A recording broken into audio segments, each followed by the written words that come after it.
मुख्यतः याचे किती भागात रूपांतरण केले जाते? 2 भाग. मग याचे 2 भाग कोणते ते याच्या खाली असं लिहा, याच्या खाली लिहा असं. एका बाजूला लिहा सियाल, SIAL असंच लिहा, असंच लिहा. SI लहान लिहा, AL ए मोठा लिहा, L लहान लिहा. सियाल, सियाल. आणि दुसरा काय? सायमा, SI लहान, M मोठा आणि A लहान. सायमा, सियाल आणि सायमा.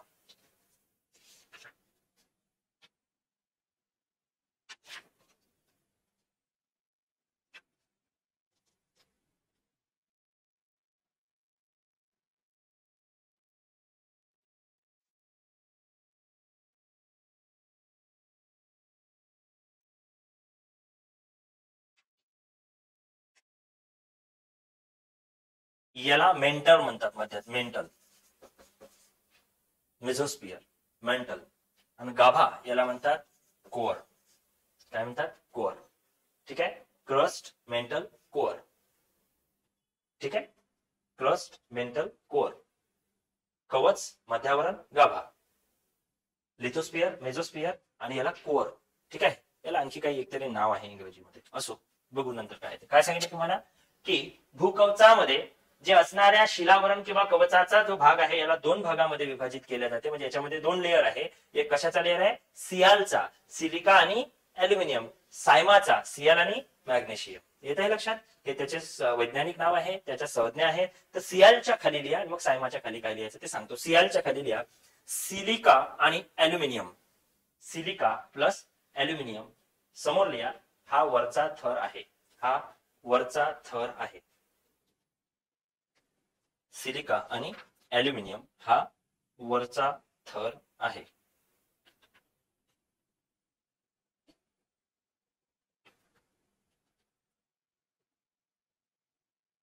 ठीक आहे. आणि सायमाच्या तिथे लिहा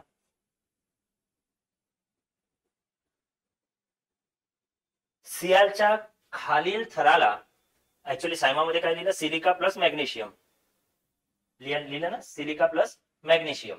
सियालच्या खालच्या थराला मध्यावरणापर्यंत, म्हणजे इथपर्यंत, इथपर्यंत हा थर, हा इथपर्यंत मध्यावरणापर्यंत असणाऱ्या थराला सायमा म्हणतात. ठीक आहे. सायमा असे म्हणतात. सियाल आणि सायमा.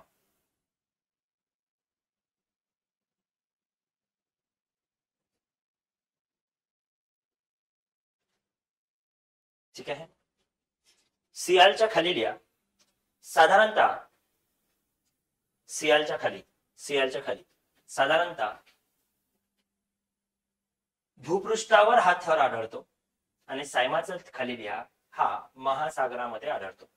विशेषतः कुठे आहे सायमाचा थर? महासागराच्या खाली, सागर तळाच्या खाली आढळतो. म्हणजे हा सायमा संपल्यावर, सॉरी सियाल संपल्यावर सायमा आहे, सियाल संपल्यावर सायमा आहे. तर तो सायमाचा थर कुठपर्यंत आहे? मध्यावरणापर्यंत, मेझोस्पियर पर्यंत आहे किंवा मेंटल पर्यंत आहे. ठीक आहे.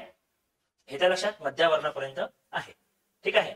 मग मध्यावरणापर्यंतचा जो लेअर आहे, तर आता कुठे समुद्र आहे, तर समुद्राच्या खाली तर 100% सायमाच आहे. समुद्राच्या खाली काय? 100% सायमाचाच थर आहे, सियालचा नाही. पण कुठे उथळ महासागर आहे. आता मुंबईमध्ये जाता तुम्ही समुद्रात, एवढा गुडघ्या एवढ्या पाण्यातही जाता बीचवर, मग लगेच डायरेक्ट सायमा लागेल का? नाही ना. तर आधी काय लागेल? सियाल लागेल, मग काय लागेल? सायमा लागेल. पण समुद्राची खोली जी आहे, डेप्थ जी आहे, त्याच्या खाली लेअर, त्या समुद्राच्या जमिनीच्या समुद्रात जसं भूपृष्ठ आहे तसा समुद्राचा खालचा जो भाग आहे बॉटमचा, त्या बॉटमच्या खाली तर 100% कशाचा आहे? सायमाचाच थर आढळेल. कारण ऑलरेडी तेवढी जाडी कोणी कव्हर केली आहे, कोणी खाल्ली आहे? पाण्याने खाल्ली किंवा समुद्राने खाल्लेली आहे. राईट. मग आता याच्यामध्ये काय काय इलिमेंट्स आहे, काय मूलद्रव्य आहे? ग्रॅनाइट सापडते, ग्राफाइट सापडते, सगळं सापडते. ठीक आहे. शिशे, सर्व, टंगस्टन, सर्व सापडते. म्हणजे सियालच्या थरामध्ये ह्या सगळ्या गोष्टी सापडतात. तुमचं गोल्ड, चांदी, ते KGF पाहिलं ना, समजलं? KGF ते सगळं जे त्याच्या खाण आहे ना, माईल्स आहे ना आतमध्ये, कोळशाच्या खाण, दगडी कोळशाच्या खाण, हिरे, हे सगळं. हिरा म्हणजे काय? उच्च प्रतीचा कोल. हिरा म्हणजे काय? तर हिरे डायरेक्ट जमिनीत भेटत नसते.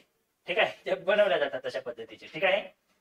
स्फटिक आहे ना एक प्रकारचं, ते समजलं आहे. त्याला उच्च दाब आणि प्रेशर देऊन त्या ठिकाणी त्या हिऱ्याचं तुम्ही ते डायमंड रिंग घालता, म्हणजे तुम्हाला डायमंड रिंग गिफ्ट करतात गर्लफ्रेंड बॉयफ्रेंडला, आहे ना. इयर रिंग मध्ये असते ते. पिना लावत होत्या माहितीये का जुन्या बाया, अशा लंब्या पिना, अशा त्याच्यावर खडे खडे खडे खडे होते, खडे खड्याचे हे, किंवा तुम्ही ते राशी भविष्याचे हे दगड घालता, दगडच म्हणू आपण त्याला, खडे म्हणा, अंगठ्या म्हणा, हा, पन्ना, हिरा पन्ना काय असेल ते सगळे आले त्याच्यात. ठीक आहे, गोमेद आहे, पन्ना आहे, भरपूर आहेत. हे सगळे काय आहेत, स्टोन्स आहे. काय स्टोन्स म्हणजे दगड. स्टोनला मराठी दगड म्हणतात ना राव. मग तुम्हाला म्हटलं दगड घातला का हातात, तर नाही वाईट वाटेल. स्टोन आहे का, हो स्टोन आहे. म्हणजे मानसिकता पहा कसं आहे. सांगायचं तात्पर्य एक आहे की हे सर्वच्या सर्व या सियालच्या थरामध्ये सापडतात भाऊ. ठीक आहे, कारण तो थर आहे ना तेवढा जास्त जाडीचा, त्याच्या खाली कुठं खाली निघणार आहे. पण माईल जे आहेत त्या या थरामध्ये विशेषतः ग्रॅनाइट, ग्राफाइट वगैरे सापडतात. विशेषतः ते कशात वापरतो आपण, पेन्सिला है ना, ते काय म्हणतात त्याला,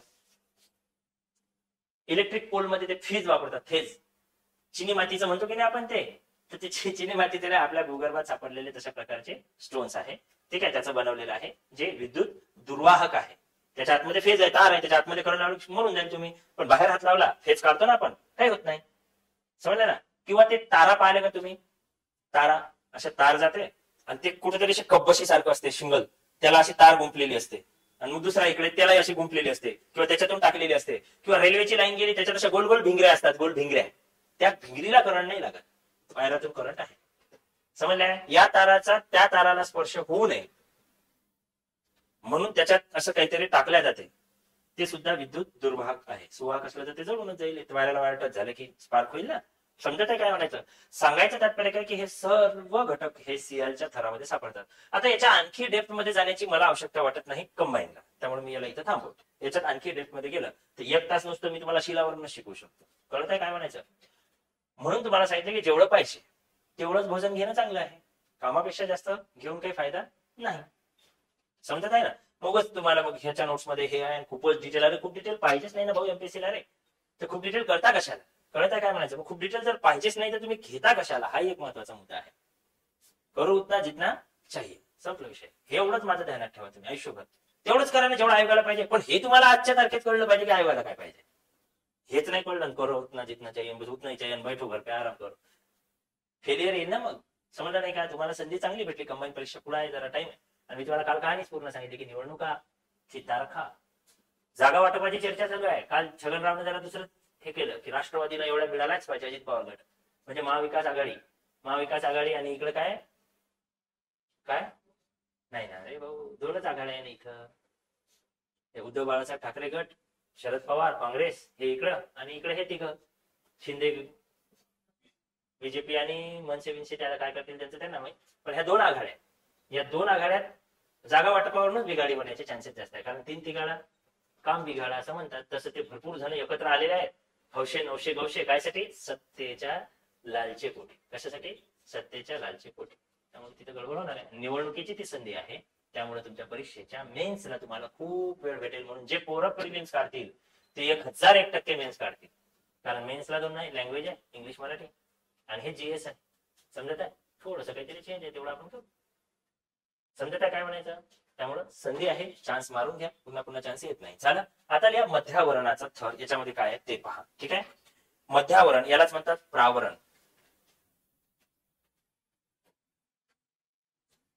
हा थर पृथ्वीच्या मध्यभागामध्ये स्थिर आहे. प्रावरण यालाच मेंटर म्हणतात. हा थर पृथ्वीच्या मध्यभागामध्ये स्थिर आहे.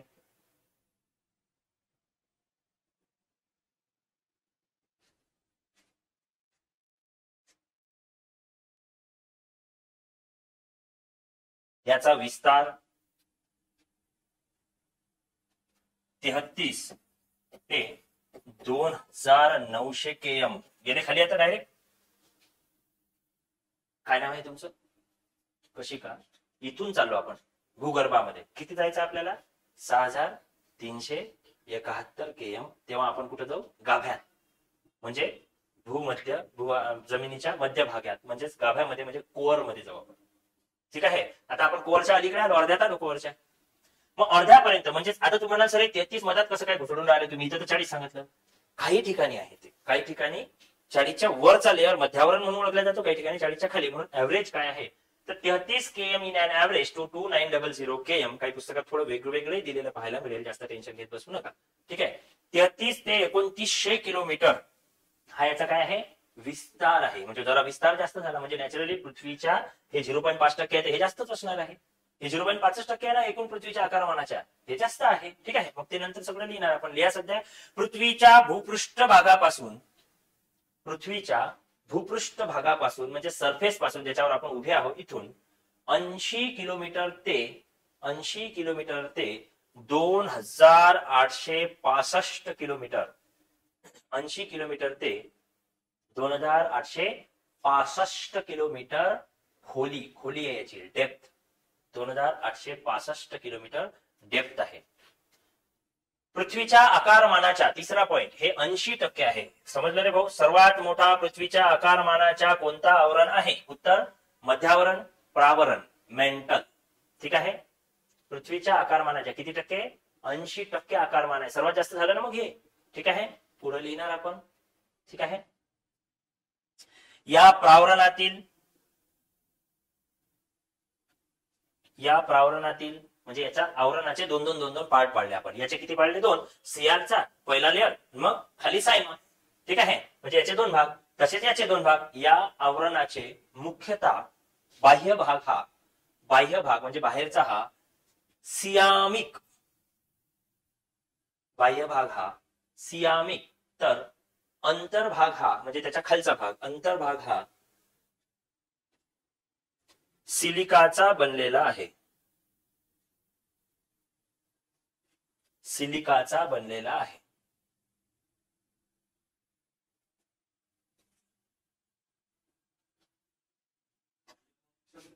याचा बघा, इथपर्यंत आलो सायमापर्यंत. ठीक आहे, आता याच्या खाली गेलो. या मध्यावरणाचे 2 भाग, मध्यावरणाचा बाह्य मध्यावरण आणि त्याच्या खाली गेलं आंतमध्यावरण. ठीक आहे, प्रावरणाचे 2 भाग हेच यालाच म्हणतात, बाह्य प्रावरण आणि आंतप्रावरण. म्हणजे बाहेरचा आणि अंदरचा. बाहेर म्हणजे जाताना डायरेक्ट मध्यावरण गेले की डायरेक्ट मध्यावरणाचा पहिला भाग लागते, त्याला बाह्यावरण म्हणतात, आणि त्याच्या खाली गेलं तर त्याला अंतप्रावरण म्हणतात. ते गाभ्यापर्यंत आहे. ठीक आहे, तिथून मग पुढे गाभा चालू होईल. झालं. आता बाह्य भाग कशाचा बनलाय सांगितलं? सियामिक आहे, अंशतः सियामिक आहे. आणि तो काय सांगितला? सिलिकाचा बनलेला आहे. Special silica. जसं ह्याच्यात अल्युमिनियम सिलिका आहे, मॅग्नेशियम सिलिका आहे, तसं तिथं नाही, फक्त सिलिका आहे. झालं. खाली बाह्य भाग कशाचा सांगितलं तुम्हाला मी? सियामिक. सिलिका आणि वेगवेगळ्या द्रव्यांचं मिश्रण. सिलिका आणि वेगवेगळ्या द्रव्यांचं मिश्रण. ठीक आहे, त्यामुळे सियामिक असं म्हटलेलं आहे. सिलिका सोबत वेगवेगळे मूलद्रव्यांचं मिश्रण. स्पेशल सिलिका नाही, सिलिका सोबत वेगवेगळ्या मूलद्रव्यांचं मिश्रण. आणि आंतप्रावरण कशाचं सांगितलं? सिलिकाचं बनलेलं आहे. म्हणजे अंशतः सिलिका म्हणजे बाह्य भागामध्ये काही प्रमाणात सिलिका सोबत वेगवेगळ्या मूलद्रव्यांचं मिक्सचर. ठीक आहे, आणि हे काय आहे? पूर्णतः फक्त सिलिका. समजलं आता? येते लक्षात? हे काय? काही प्रमाणात सिलिका आणि त्याच्यासोबत वेगवेगळे मूलद्रव्यांचं मिक्सचर आणि पूर्णतः सिलिका. त्यामुळे इथं आंतप्रावरण, बाह्य प्रावरण आणि मग आंतप्रावरण. ठीक आहे, ते किती टक्के आहे, काय आहे, आणखी काय एलिमेंट्स आहे याच्यामध्ये, ते सगळं तिथं आहे, पण काही उपयोग नाही त्याचा. पुढे